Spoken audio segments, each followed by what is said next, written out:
Good afternoon. Good afternoon. My name is Rodney Glover. I'm the candidate for governor of Florida, and I wanted to address the State of the Union because we always hear that our State of the Union has never been stronger. Our State of the Union is strong, and I'm here to tell you our State of the Union is weak, and it always has been weak. Let's get straight into it. I have all my notes here. Union, by definition, is an act or instance of uniting or joining two or more things into one. The preamble of the United States Constitution itself invokes this principle. We, the people of the United States, in order to perform a more perfect union, a union whose very identity is defined by the act of bringing together. At its core, a union is only as strong as the breadth of its inclusion.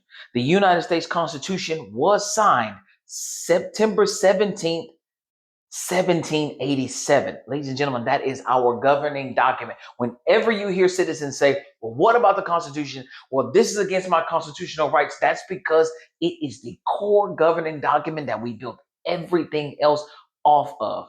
At its inception, the Constitution did not establish a universal right to vote. This means that the access, the privilege to access, the privilege to political power was not unionized. As a matter of fact, it approximately only gave 6% of the total population access to the right to vote. In practice, voting was largely restricted to white property owning men. 6%. That's not a strong union. The word male didn't appear in the original 1787 year of 87 Constitution. It was introduced for the first time in the 14th Amendment. There is no strong union if we made the Constitution and the date, the 14th Amendment, ratified July 9th, 1861, 81 years after the Constitution was signed. Section 2 of that amendment explicitly referenced male citizens, meaning that there was no access for anyone who was not male. So the two groups so far from its inception of September 17th, 1787, until they put males in there only, 81 years later, was just for white men only, but it was all men. You can't tell me that we had a strong union at that time either. Now let's get on to some other dates. 1870, 83 years after that founding, black men gained the right to vote. 133 years after we got this document, 133 years after, women gained the right to vote. 137 years after that, Native Americans gained citizenship and voting rights.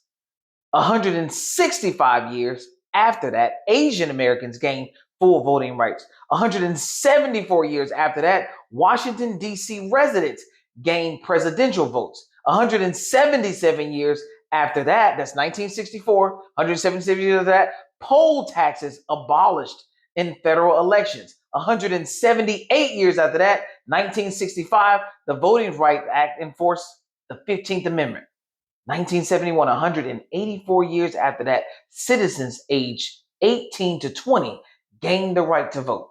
Gained the right to vote. So what it looks like to me is that we never had a more perfect union. We've been having to consistently do what the preamble said. We, the people of the United States, in order to form a more perfect union, have to keep on demanding, have to keep on working to get this proximity to power, because that political power that the Constitution affords also affords you to shape your future.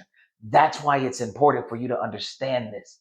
It is very important that you make sure that you understand that, hey, we've had to consistently work at having a more strong union. Now you take in the president who just spoke and he said, our State of the Union has never been stronger, while you have an entire separate group of people, the Democrats and you got the Republicans.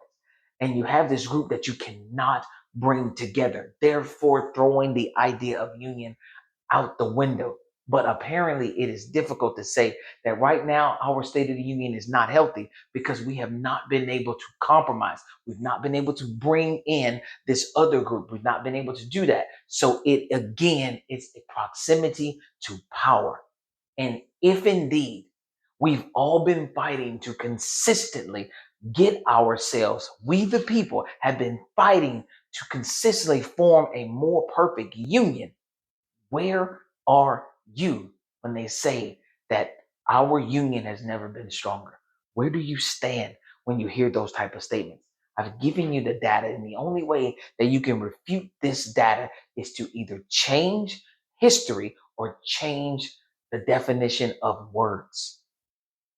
We need to keep on fighting for a more perfect union. So eventually, when someone gets up there and lies, because every president that has ever made this statement that I've ever heard, the other side of that argument has voted overwhelmingly against most administrations. We're not going to say all, but overwhelmingly, the opposing group has always voted against these things.